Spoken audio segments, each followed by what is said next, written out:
सफेद लोगों के बीच में होता है। जो सफेद लोग होते हैं, जो गोरे लोग होते हैं, काले लोगों को रिस्ट्रिक्ट करते हैं कि तुम काले हो, इसलिए तुम्हें कोई राइट नहीं है पढ़ने, किसी चीज़ का कोई राइट नहीं था उन्हें, ना पढ़ने का, शादी तक का राइट नहीं था उन्हें। बिल्कुल सही कह रहे हो आप। उनको खरीदा बेचा भी जाता था, खरीदा बेचा जाता उन्हें था। पशुओं की भांति खरीदा बेचा जाता था। तो मुझे लगता है आप लिख पाओगे इसके बारे में कि बंधुआ मजदूरी और गुलामी क्या है। बॉन्डेड लेबर, बॉन्ड बना लिया जाता, तुम 10 साल के लिए मैंने खरीद लिया, बस 10 साल का। वैसे आज भी ये बड़ी बड़ी कंपनियों में चल रहा है बॉन्ड प्रक्रिया, 4 साल का बॉन्ड है, छोड़ के नहीं जा सकते। तो बस थोड़ा सा नाम बदल गया है। मतलब बड़ी बड़ी कंपनियां हैं जैसे कम्युनिकेशन वाली, टेली कम्युनिकेशन, लिंक्डइन। तो वो एक एक साल के लिए तुम्हें क्या करती हैं, बॉन्ड बनवा लेती हैं, भरवा लेंगे कि आप छोड़ के नहीं जा सकते, आपको सैलरी देंगे, आपको इतने दिन काम करना ही पड़ेगा, है ना। चलो तो अब छोड़ हम दिया तो डॉक्यूमेंट ले लेंगे वो आपके, high school, inter, graduation, post graduation रख लेंगे असली वाले, वो तभी देंगे जब आप। चल रहा है इंडिया के अंदर आजकल, क्या करें, बेरोजगारी का माहौल है। Right to education, right to education है ना, शिक्षा का अधिकार। उस समय शिक्षा का अधिकार महिलाओं के लिए नहीं नहीं था, था। ना ब्लैक पर्सन के लिए था। ठीक है। Spiritual equality of all caste. सच में थोड़ा बताओ तो। ठीक है, चलो अब हम बात करें डेट लाइन। 1772 से 1833 में राजा राम मोहन राय जो थे, समाज सुधारक थे, brought a lot of reforms in Indian society during this period. तो राजा राम मोहन राय ने बहुत सारे रिफॉर्म किए, है ना। 1829 में सती प्रथा बैन कर दी गई। मतलब वो राजा थे नहीं, पर ना काम वो इतना करते थे देश के लिए कि उन्हें लोगों ने राजा मान लिया। हाँ बिल्कुल। तो 1829 में सती प्रथा को रोक लगा दी गई, सती प्रथा को बैन कर दिया गया। किसने किया था? 1856 में a law was pass to permit widow किसने रीमैरिज। किया था सती प्रथा बैन? तो ये सरकार करती थी उस समय, जिसकी भी सरकार होगी, ब्रिटिश की थी उस समय हुकूमत। उन लोगों ने की थी। वही लॉ करते थे। देखो यहाँ पे देखा उन है, लोगों ने भी तो कुछ काम अच्छे ही किए 1856 हैं। में, इधर देखो 1856 में अ लॉ वाज पास्ड, एक लॉ बना दिया गया था, टू परमिट विदो रीमैरिज, यानी कि कोई भी विधवा है वो दोबारा शादी कर सकती है, विधवा दोबारा शादी। लॉर्ड बेंटिक ने कराया था। हाँ, वो तो ज़्यादा टाइप में तो इसमें दिया होगा, अभी देख लेंगे, ठीक है। बड़ा ऐसे याद है मुझे नाम। 1875 में the Arya Samaj was founded. तो आर्य समाज की स्थापना हुई थी 1875 में, हाँ ये भी है इसमें। है ना। 1929 में द चाइल्ड मैरिज रेस्टेंट। इंग्लिश में बोल रहा 1900 का लिखा है। हाँ, 1929 the child marriage restraint act was passed, यानी कि बच्चों के विवाह पर रोक लगा दी गई थी, जो बाल विवाह होती है उस पर रोक लगा दी गई थी। ये तो लिखने पड़ेंगे सर, ये हाँ। नहीं तब बैन हुए कब हुए। 1927 1935 Ambedkar led 3 temple entry movement between this period. तो 1927 से 1935 में 3 मंदिरों में जो है दलित समाज के लोगों को एंट्री दे दी गई थी। सती system. In earlier day, sati, a virtuous woman, was a custom where a widow had to immolate herself on her husband's pyre or committed suicide in another fashion। यानी कि यहाँ पर मुझे लगता है जिंदा ही जला दिया जाता था, बिंगली और हाँ अगेंस्ट हर विश, उसकी विश के अगेंस्ट जला दिया है। वो अगर चाहे भी ना कि उसे जीवित रखना, तो ये डंडे लेकर उसको जबरदस्ती जला देते थे, डंडे लेके, बताओ। The the practice was initially legalised by the colonial British officials, uh, uh, conditions where sati was allowed. Then the practice was outlawed in 1829, followed up by the law in same direction by the authority. The general ban for the whole of India issued by Queen Victoria in 1861। यानी कि 1861 में जब queen Victoria ने इस issue को उठाया तो भारत के पूरे भारत में सती प्रथा को क्या कर दिया गया, बैन कर दिया गया। इन नेपाल सती वाज बैन इन 1920। नेपाल में सती प्रथा को थोड़ा सा लेट, यानी कि 1920 में बैन किया गया है। नेपाल में भी था? हाँ, नेपाल में भी था। The Indian sati prevention act from तो 1988। भारत का हिस्सा 19 में। नेपाल नहीं, नेपाल हमेशा ही अलग रहा है, मुझे नहीं लगा। हमेशा अलग रहा है।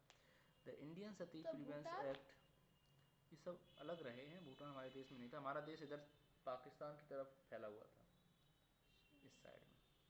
The Indian Sati Prevention Act from the 1988 further criminalized any types of adding, abetting and glorifying of sati। तो इसका एक एक्ट पास हो गया 1988 एक्ट, है ना, और उसमें यही था कि आप किसी को भी ऐड नहीं कर सकते, अबीटिंग नहीं कर सकते, मतलब जबरदस्ती नहीं कर सकते आप, ग्लोरीफाई ऑफ सती, कहाँ लिखा है ये सारा है ना कि मीन्स देखो aiding, abetting. Indian sati prevention act from 1988 further criminal माना जाएगा अगर तुमने कोई भी एक्टिविटी की तो। उनके आगे Indian sati prevention act. Over the time, education, various awareness activity and various reform movement play a great role in changing the social status of women in Indian society।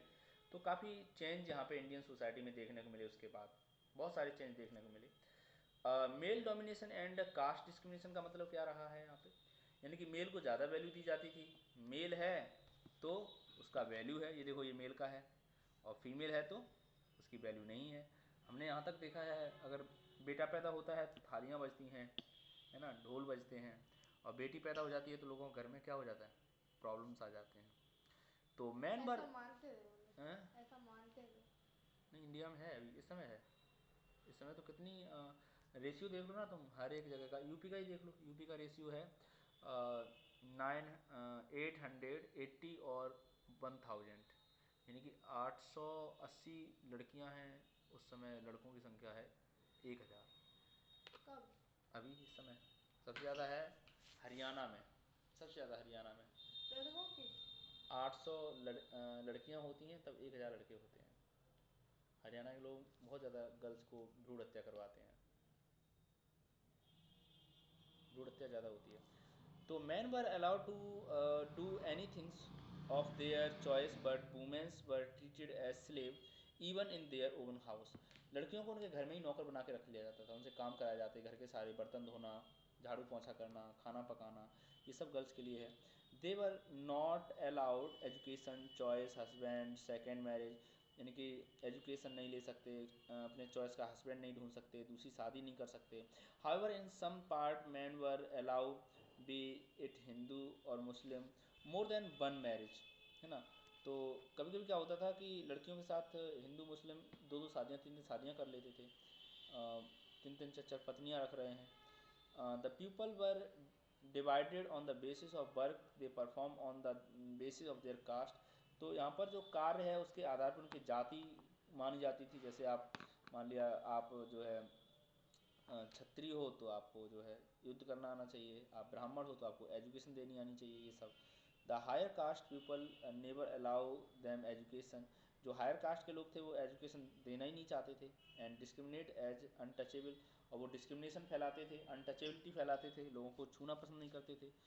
Child marriage, छोटे बच्चों की शादी कर दी जाती थी।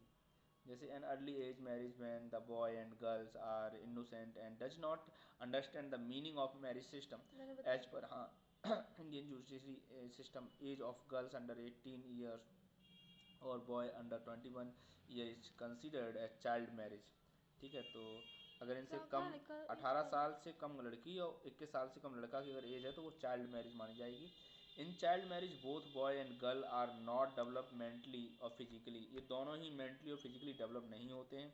दस resulted it to mental stress, medical complication, तो इनको बहुत सारा मेडिकल स्ट्रेस रहता है, मेडिकल कॉम्प्लिकेशन रहते हैं। मोस्ट चाइल्ड मैरिज बॉडी से डेवलप नहीं हो पाते हैं, तो कहीं ना कहीं उनके रिलेशंस जो है उन्हें प्रॉब्लम क्रिएट करते हैं जब वो संबंध बनाते हैं अपने हस्बैंड इस तरह से। तो most child marriage involve under age womens in poor social economical condition. तो यहाँ पर महिलाओं की जो सोशल इकोनॉमिकल कंडीशन है वो पुअर रहती है, क्योंकि वो मेंटल डेवलप नहीं हो पाते हैं, उनके बहुत कम एज में बच्चे पैदा हो जाते हैं। तो ऐसे में चाइल्ड मैरिज एक बहुत गलत प्रोसेस था उस समय गर्ल्स के लिए। अब बंधुआ मजदूरी, बॉन्डेड लेबर एंड गुलामी, ये क्या था? In the earlier time the upper caste people who actually rule the villagers people distribute log in various kinds to needy poor pupils. In return, some of the all family members were booked for labor work at their farm at फिर से home. पढ़ना। तो इसमें क्या होता था पहले time में कि बहुत जो रिच लोग थे वो कहीं ना कहीं पैसे दे देते थे। जब पैसा उन पर कर्ज हो जाता था तो ऐसे में वो उन्हें बंधुआ मजदूर बना देते थे कि जैसे मान लिया तुम्हें 5,000 रुपये दे दिए, अब तुम हमारे यहाँ 5 साल तक बंधुआ मजदूरी करोगे, 5 साल तक हमारे यहाँ नौकरी जब करोगे। तक पैसे चुका नहीं दोगे। हाँ, और जब तक वो 5 साल होती तब तक और ज़्यादा कर्ज हो जाता था। वो सारी ज़िंदगी मजदूर मजदूर बने रहते थे, वो कभी भी छूट नहीं पाते थे, वो समाज से बाहर नहीं निकल पाते थे, हमेशा लेबर बने रहते थे। आज भी ऐसे ही चल रहा है। आज भी देश में बहुत बड़ी जो है संख्या है लेबरर की, और इनके खर्चे आज के तुम्हें पता है आजकल कितना महंगाई का दौर है ना। ऐसे में एक लेबर जो 400-500 रुपये कमा के ला रहा है उसके लिए बहुत मुश्किल, और डेली मजदूरी मिलती नहीं है, तो ऐसे में और ज़्यादा मतलब इशू है। अभी मजदूरी डेली नहीं मिल पाती। लॉकडाउन के टाइम पे तो बहुत सारे लोगों ने फांसी और ऐसे कृत्य किए जो नहीं करने चाहिए थे, सरकार ने उनकी मदद नहीं की, हेल्प नहीं की। Spiritual equality of the all caste. In the olden time, the society was based on caste and the type of work they do. The lower caste people, शूद्र, जो शूद्र होते थे, who were an untouchable, touchable, तो वो untouchable थे। They were not allowed to enter temple, ये मंदिरों में नहीं जा सकते थे। ड्रिंक वाटर, पानी भी नहीं पी सकते थे हाँ फ्रॉम द बेल, जो अपर कास्ट के लोगों का जो बैल है, जो कुआं है, वहाँ से वो पानी नहीं पी सकते थे। Their children were not allowed education, उनके बच्चों को एजुकेशन नहीं मिल सकती थी। तो ये सारी प्रोसेस थे।